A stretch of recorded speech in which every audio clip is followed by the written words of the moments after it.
Hello, and welcome to episode 175 of Prog Review, indeed. And we're doing this, I'm doing this long rambling thing about concept albums, which I think most of you have probably got bored of by now. But I'm carrying on. I've not given up yet. Oh no! By Jiminy, I intend to see this to the bitter bloody end. Yes, indeed. And today I'm going to be talking about, if you haven't read the description, I think it's down there now, the title. I'm going to be talking about Kate Bush and Aeria. Yes, indeed. Interesting choice? No? Anyway, Kate Bush is no stranger to the whole idea of the concept album. And she's partly embraced it with the second side of her Hounds of Love album, with the Ninth Wave. Do you remember albums when you used to flip them over? Yeah, whole side was a concept. And to some extent, The Red Shoes was a kind of a concept album inspired by the film with the same name. And her songs in that were used in a long play video, which is like a movie.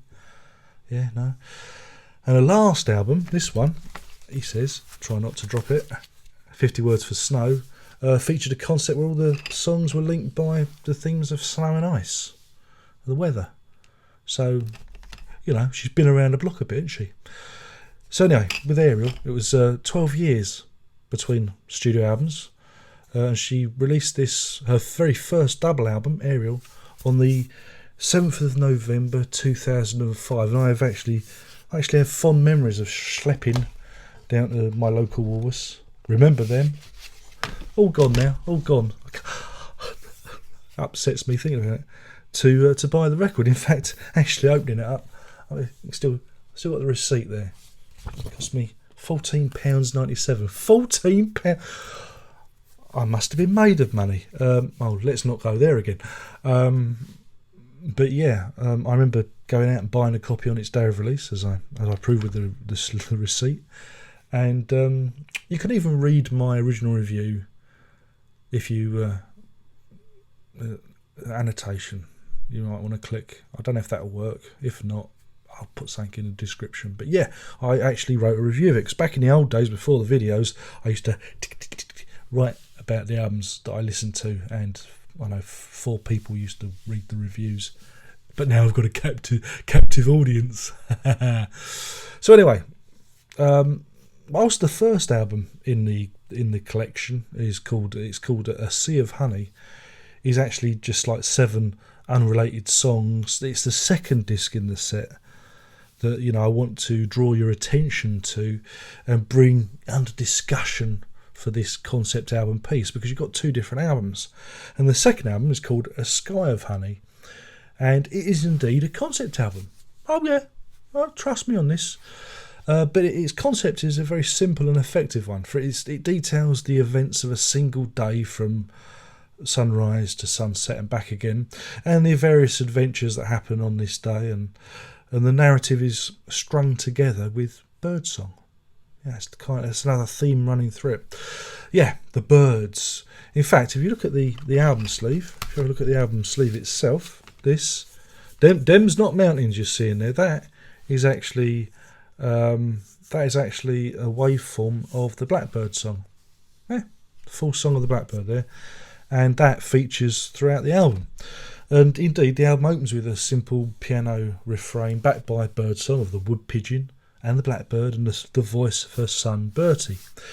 And the day is indeed full of birds, and already a vivid picture is of the morning is being painted. And even Kate is there mimicking the bird calls. More of that later.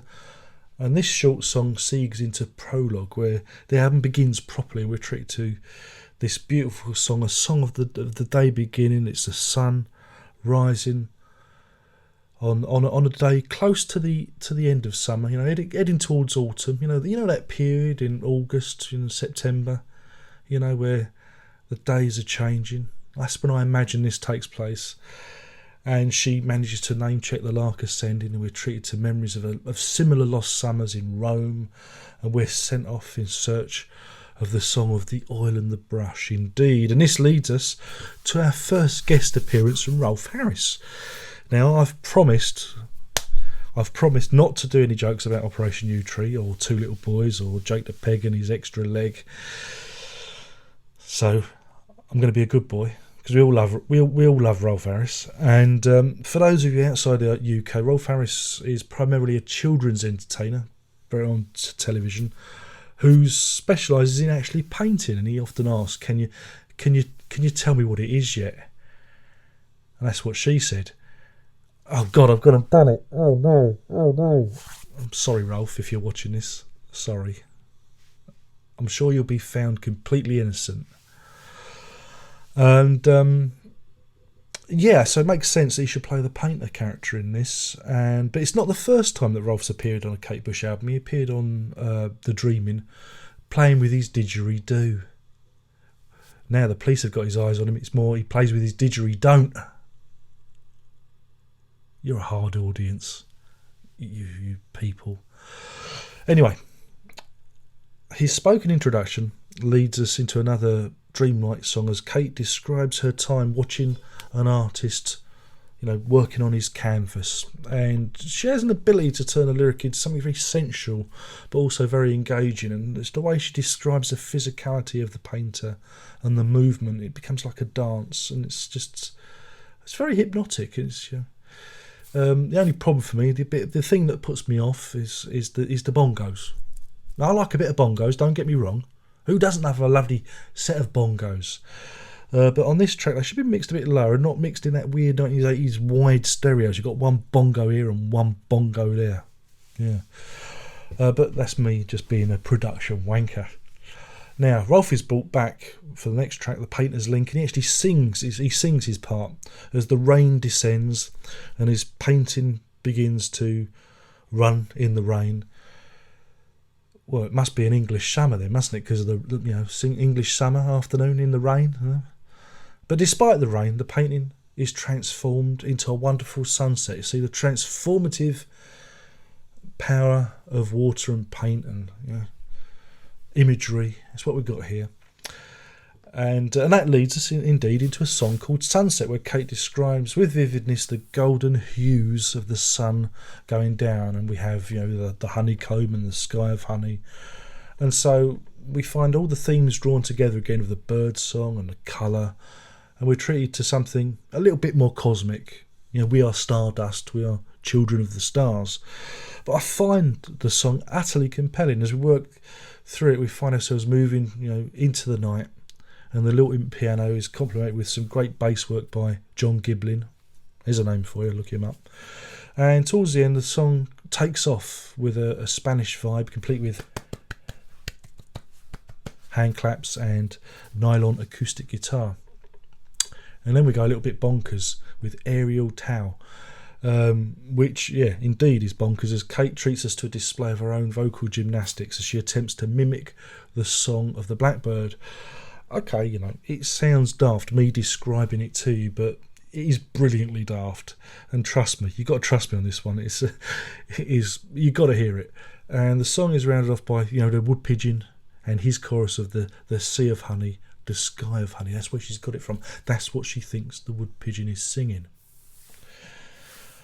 Then there's a gear change with Somewhere in Between. It's one of the 3 songs on the album that actually features like a proper drum kit. A drum beat on it, and again it's a song of the senses and describes being up on the hill watching the stars and seeing that moment between day and night. It's a song of the sleeping world and the waking world, and that slight, almost imperceivable transient moment between 2 states. It's a lovely song, it really is. And at the end, when Bertie, her son, who's playing the character of the sun, he appears at the beginning, he says, "Good night, Mum." Cute, gets you right there. And then that leads us into Nocturne. Night has fallen and we're on a beach, and we're led out into the sea. Now, have you ever been in the sea at night? No, it's the inky blackness. You can't tell the difference between the waves and the sky. Oh, and the drums kick in, and we're taken on a trip.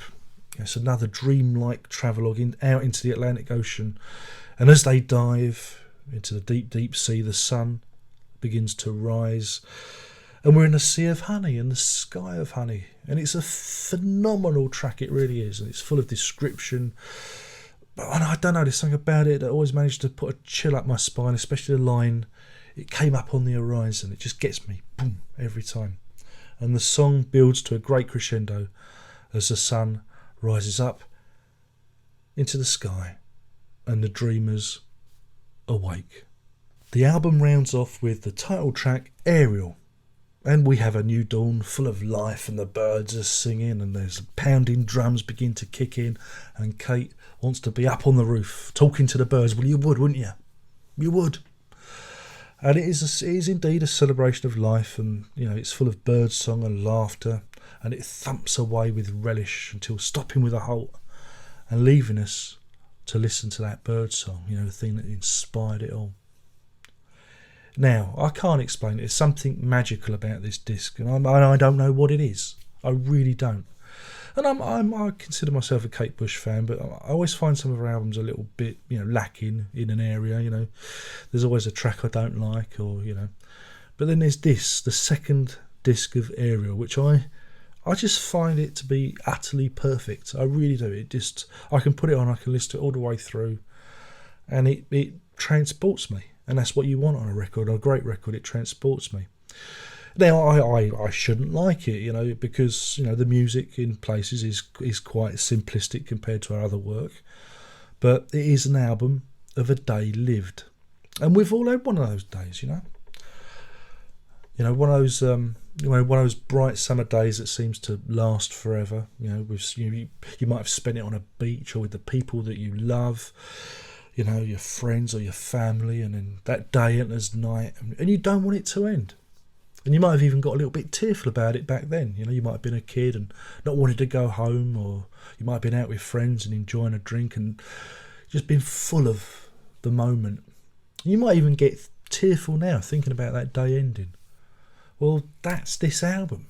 It's a composite of all those days, and it's put down into one glorious piece of music. In fact, if you buy this on iTunes now, the whole album's been sequenced as one continuous track, so you can understand her intention. It is a complete piece. Now, I know some of you probably turn your nose up and go, "It's a bit girly, Kate Bush," but give it a chance. Give it a chance. It is a concept album, and it's about one of those glorious days. It's about memories, about being in love. It's about the birds. It's about nature, about the passage of time. It's cosmic. It's everything. So,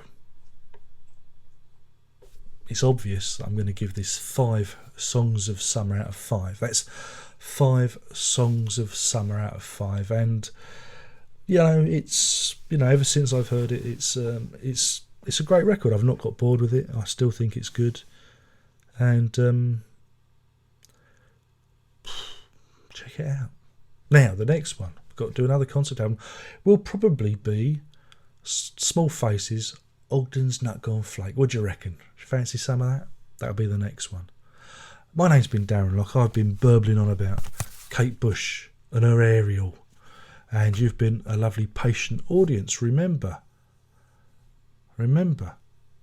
you've got to sit on my Facebook, tickle me Twitter, and if you want, you can play with me, Google+. I would urge you to check out these social mediums, these social networking platforms, just in case you miss any of my videos, because sometimes I think that the old YouTube delivery system might leave you wanting some, so do feel free to check me out. You'll get all my updates there, and lots of other stuff, like me taking pictures of all the stuff my kids get up to. You love that. Everybody loves other people's children, and that's it. My name's been Darren Locke. I've burbled on long enough. Only one more thing to say, and that is Prog on.